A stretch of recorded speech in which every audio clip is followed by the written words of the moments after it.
Trending ang naging sagot ni GM Ibarra sa katanungan kung sino para sa kanya ang mananalo bilang big winner ng PBB Gen 11.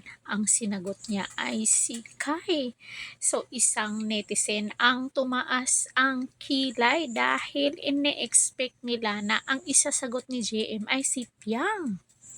GM, tinanong ni Robby kung sino ang big winner niya bago siya lalabas sa bahay ni Kuya.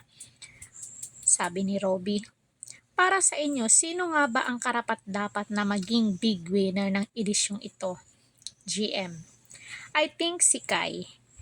Kay ko po nakikita ang fighting spirit ng pagiging big winner. GM, Kai is my big winner.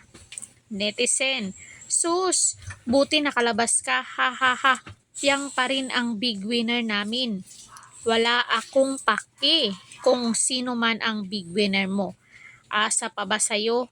Sa una pa lang, nilaglag mo na si Piang, sabi ng isang netizen. So, tinanong lang naman niya. Huwag naman kayong mangbash ni GM. Tinanong lang siya ni Robby kung sino ang karapat-dapat at yung sagot ni GM ay opinion niya yon.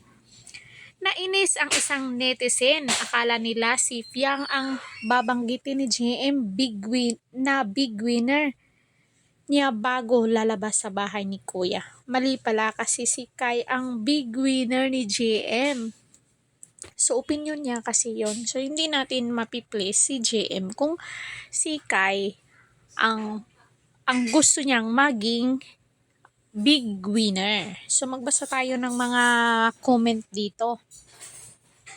Sabi ng isang netizen, tapos si GM, pa-support system niya, tapos di niya alam si kayong big winner ni GM sana.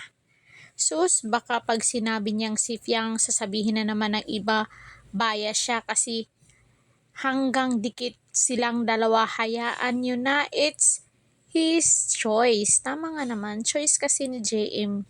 Kumbaga, opinion niya yun kung sino para sa kanya ang mananalo or tatanghalin bilang big winner.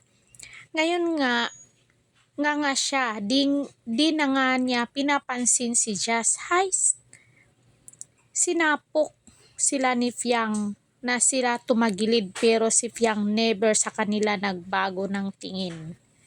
Tama na ang bitterness, big winner na ang Iggy girl natin. So, yun lang mga kamaritis ko.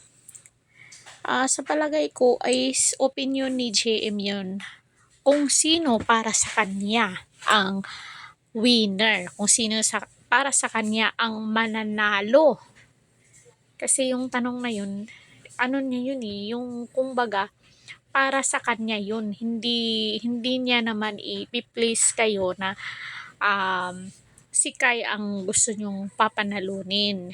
Kasi syempre, ang dami kasing mga supporters ni Piang. So, ang para siya din ay yung sa heart niya din na sana ay manalo ay si Kai. So yun lang mga kamaritis ko. Don't forget to like, share, and subscribe Guardian Official TV para updated kayo lagi. Thank you so much.